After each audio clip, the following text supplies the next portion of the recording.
Virgo, de mi luz a tu luz, a nivel general tenemos el 3 de bastos, el 3 de copas, la carta del sol, el número 19 de los arcanos mayores, y la emperatriz, número 3 de los arcanos mayores en el fondo del mazo.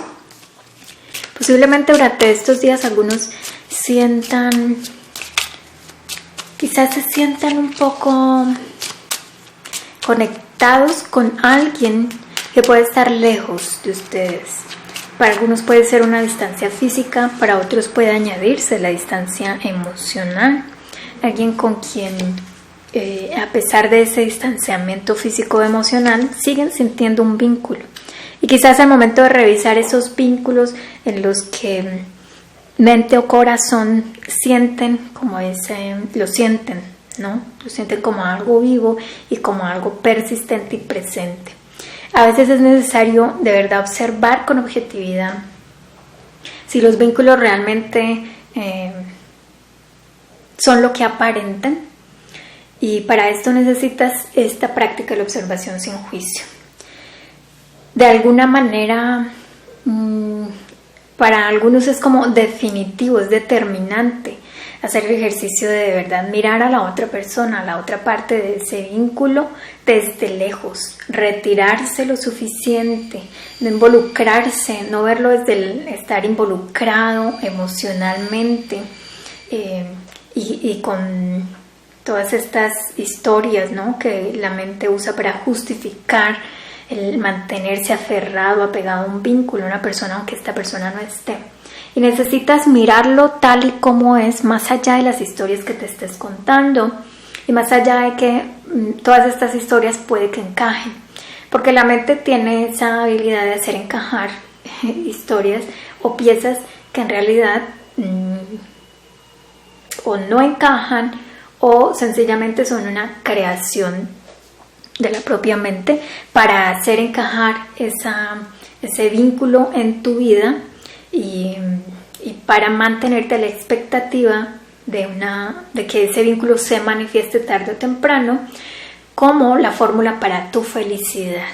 Y desde esta perspectiva estás siempre llamando al sufrimiento. No solamente te estás aferrando a una persona, a un vínculo, sino que te estás aferrando a un resultado seguro que va a ser el sufrimiento. Porque el apego siempre va a conducir al sufrimiento, quieras o no, tarde o temprano. Y cuanto más te aferras a una idea, a una creencia, a una ideología, a una perspectiva, y basándose en todo esto, te aferras a una persona o un vínculo, te aferras a tu perspectiva del vínculo y te aferras a la creencia del ego de tener siempre la razón y no le abres pues ni siquiera un resquicio a cuestionar esta perspectiva de ese vínculo.